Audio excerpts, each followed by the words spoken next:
We've now gone through these different eras. We've gone through a lot of the biblical material. Let's see what the scholars say. Let's see what they say. First one is G.E. Wright. Can you see it?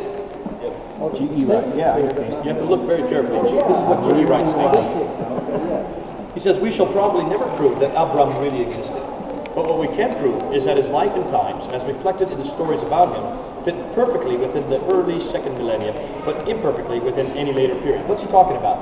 He's talking about the Nuzi tablets, the Mari tablets, the Ebla tablets, which all support not only the customs from his time period, but prove that he had to live at that time. He could not have lived at any earlier time or any later time. It proves how accurate the Bible is, yet it wasn't even written by Abraham. This is by Moses redacting it back to that time period. Look and see what Frederick Kenyon says. He mentions the evidence of the archaeology has been to reestablish the authority of the Old Testament, and likewise to augment its value by rendering it more intelligible through a fuller knowledge of its background and setting. William F. Albright, renowned archaeologist, says this: the excessive skepticism shown towards the Bible, much of it been eradicated, like skepticism concerning could someone write that early? Was there writing at the time of Moses? Has been progressively discredited.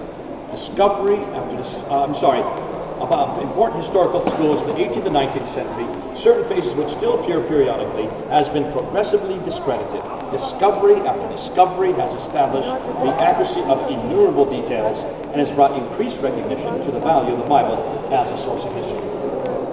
Look at what Miller Burroughs of Yale states. On the whole, archaeological work has unquestionably strengthened confidence in the reliability of the scriptural record. Joseph Freed confirms that while thumbing through the book of Genesis, he mentally noted that each of the 50 chapters are either illuminated or confirmed by some archaeological discovery, and that this would be true for most of the remaining chapters of the Bible, both the Old Testament and the New Testament. But look and see what Nelson Gluek says. I think this is the best material. He's a Reformed scholar and archaeologist, probably gives us the greatest support for the Bible when he states, to date, no archaeological discovery has ever controverted a single properly understood biblical statement. Let me repeat that. To date, no archaeological discovery has ever controverted a single properly understood biblical statement. Now that's amazing.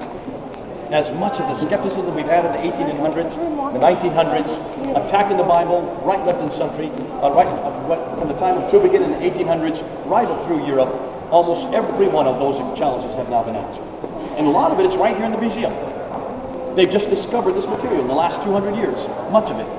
And because they discovered it, they've been able to then answer many of the critics, which then gives us an awful lot of confidence. When the Bible talks about peoples, places, and events, and it talks about events that happen in history at a certain time period, in every one of those cases, we can now prove that it is accurate. Not exhaustively, but enough so to realize that the persons who were writing at that time about those events got it accurate, even more accurate than the historical material that we're looking at. Now that gives me huge encouragement. We're going to end it there, but what we're going to do, we're going to look at the only part of the British Museum that's actually British. One room. We're going to show you one more thing, or two things there, just to show you the history that we have here in Britain as well, with our Christian history. To do that, we're going to go straight down this way till we get to the museum.